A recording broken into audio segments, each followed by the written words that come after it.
अस्सलाम वालेकुम, welcome back to another blog. तो उम्मीद करता हूँ सब खैरियत से होंगे। अल्हम्दुलिल्लाह मैं भी ठीक ठाक। तो थंबनेल से तो आप पहचान ही गए होंगे कि हम आज बात करने वाले हैं कि जैसे मैंने यूके का प्रोसेस शुरू किया। अक्सर लोग पूछते हैं कि क्या पीटी किया, आइल्स किया और क्या क्या मुश्किलात आई। तो सबसे पहले बात करते हैं कि मैं 25 जनवरी को यहाँ यूके में लैंड हुआ, एडिनबरा में। और 26 को मेरी 29 को लास्ट डेट थी अराइवल। तो 26 को मैं पहुंचा रजिस्ट्रेशन करवाने के लिए। तो मेरी तो पहले एनएसएफ ईमेल भी आ गई थी, जो आजकल बहुत ज़्यादा इशू रहा है एनएसएफ ईमेल का। मेरी तकरीबन 4 को बायो थी और 5 6 और जो है हफ्ता इतवार था, फिर पीर को मुझे एनएसएफ ईमेल आई। और जैसे ही एनएसएफ ईमेल आई तकरीबन 2 दिन बाद मेरा वीज़ा इशू कर दिया उन्होंने। तो अभी पहले तो मैं कंसल्टेंट ने कहा था कि इंटरव्यू की तैयारी करो, होगा, लेकिन मेरा तो अल्हम्दुलिल्लाह अल्लाह पर यकीन था, दुआएं करता रहा। लेकिन अल्हम्दुलिल्लाह वो इंटरव्यू की उन्होंने ईमेल नहीं की, तो उन्होंने वो वीज़ा ग्रांट कर दिया थर्सडे वाले दिन। तकरीबन 4 5 दिन बाद मेरा वीज़ा आ गया। तो 25 तारीख को मैं एडिनबरा में लैंड हुआ और 26 को मैंने रजिस्ट्रेशन करवाई। अगर इमिग्रेशन के क्वेश्चन वगैरह की बात करें तो बहुत ही सिंपल, बहुत ही आसान थे। तो जितना मुझे डराया गया था और जितना मुझे कहा गया था कि पाकिस्तान में कि उतनी तैयारी करना कि बहुत मुश्किल होता है और अक्सर लोगों को डिपोर्ट भी कर देते हैं। अगर मैं एडिनबरा में जब लैंड हुआ तो उन्होंने सिर्फ मुझसे पूछा कि पासपोर्ट का पूछा, उसके बाद कैश लेटर मांगा कि यूनिवर्सिटी का नेम बता के उसने कहा वेलकम टू यूके। और बहुत इजी रहा अल्हम्दुलिल्लाह, बहुत अच्छा रहा। और उसके बाद वेदर की बात करें यूके में तो ख़ास तौर पर ये एडिनबरा में तो वेदर यही है कि बारिश ही ज़्यादा है और धूप कम ही निकलती है। और जॉब वगैरह के बात करें तो वैसे काम बहुत है यहाँ, यानी कि अपॉर्चुनिटीज़ बहुत है अगर स्किल्स है आपके पास।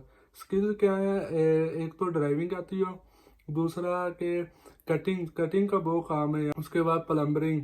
ये अगर स्किल्स है आपके पास तो किसी को कोई मुश्किल नहीं है, अपॉर्चुनिटीज़ बहुत ज़्यादा हैं और आप इजी से वर्क कर सकते हैं, सरवाइव कर सकते हैं, कोई इशू नहीं बनता। अगर आपके पास स्किल्स वगैरह नहीं है, और हाँ, एक ख़ास तौर पर शेफ़ का काम इधर बहुत, यानी कि अगर किसी के पास स्किल है तो बहुत पसंद किया जाता है उसे, तो उसे काम जल्दी मिल सकता है। और अगर स्किल्स नहीं है तो बड़ा मुश्किल होता है सरवाइव करना। तो दरअसल जो स्टूडेंट के लिए तो ये भी मसला होता है ना कि जैसा कि अभी मेरी क्लासेस टाइमिंग है, 5 दिन मेरी क्लासेस होती हैं और सैटरडे संडे छुट्टी होती है, लेकिन 5 दिन क्लासेस ये बहुत ज़्यादा है, तो इसलिए मुश्किल होती है। यूनिवर्सिटी को भी टाइम देना पड़ेगा और साथ में पार्ट टाइम जॉब भी ढूंढनी पड़ेगी। अगर कोई पूछता है कि यूके कैसा है एज कम्पेयर टू ऑस्ट्रेलिया, आजकल तो ऑस्ट्रेलिया सबका ड्रीम कंट्री बना हुआ है। तो सबसे पहले तो आप लोगों को अप्लाई ऑस्ट्रेलिया ही करना चाहिए। लेकिन जैसा कि मैंने भी अप्लाई किया था ऑस्ट्रेलिया के लिए, बट उसको मैंने जीटी भी तैयार की थी, मैंने छोड़ दिया था क्योंकि पता था मुझे वीज़ा वगैरह तो दे नहीं थे रहे और मेरा 1 साल फिर ज़ाया हो जाएगा। मेरा 2 साल पहले भी मेरा गैप था, तो इस वजह से मैंने यूके का अप्लाई किया। अगर कोई करना चाहता था, अगर कोई यूके के बारे में पूछता है कि यूके आना चाहिए कि ऑस्ट्रेलिया, और मैं तो यही कहूँगा कि ऑस्ट्रेलिया का अप्लाई करे, बहुत ही अच्छी कंट्री है। तो जॉब अपॉर्चुनिटीज़ काफ़ी ज़्यादा है। अगर ऑस्ट्रेलिया वीज़े नहीं दे रहा तो फिर आप यूके का अप्लाई करें और यूके फिर वीज़ा फिर जल्दी ग्रांट करता है। लेकिन आजकल जो सिचुएशन है एनएसएफ ईमेल के हवाले से, वो हर दूसरे बंदे को दे रहे हैं एनएसएफ। वो अक्सर लोग ये समझते हैं कि शायद उनका गैप की वजह से एनएसएफ ईमेल आई या उनकी कोई होगा कोई इशू, तो नहीं, वो हर एक को दे रहे हैं। वो ये नहीं देखते कि उनकी फाइल कैसी है कैसी नहीं, वो हर एक को दे रहे हैं। अब जैसा कि मेरा था, 2 साल का गैप भी था और मेरे मोहल्ले में ही था एक लड़का, उसका गैप वगैरह कुछ भी नहीं था, बट उसे भी एनएसएफ ईमेल आई।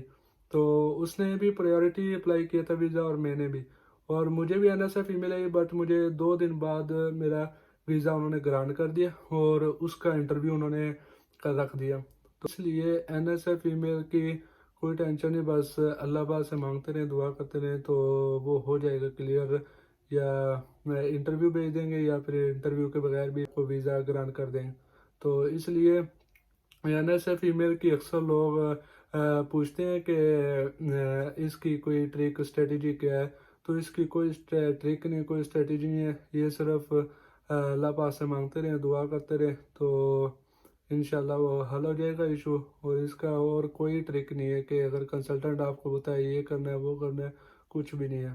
ठीक है, कंसल्टेंट को खुद नहीं पता कि एनएसएफ ईमेल आई क्यों, इसके कोई फाइल में किसी डॉक्यूमेंट का मसला है, कुछ भी नहीं। वो जिसे चाहते हैं उठा के दे देते हैं। तो इसलिए अगर यूके आना है तो अपॉर्चुनिटीज़ काफ़ी ज़्यादा है, आप स्किल्स सीख के आए, कुछ और तो नहीं है। बस यही सिंपल सा मेरा पाकिस्तान से यूके का सफ़र था। और मिलते हैं इंशाल्लाह नेक्स्ट व्लॉग में। सब्सक्राइब शेयर लाइक लाजमी कर देना और अपना ख्याल रखिएगा।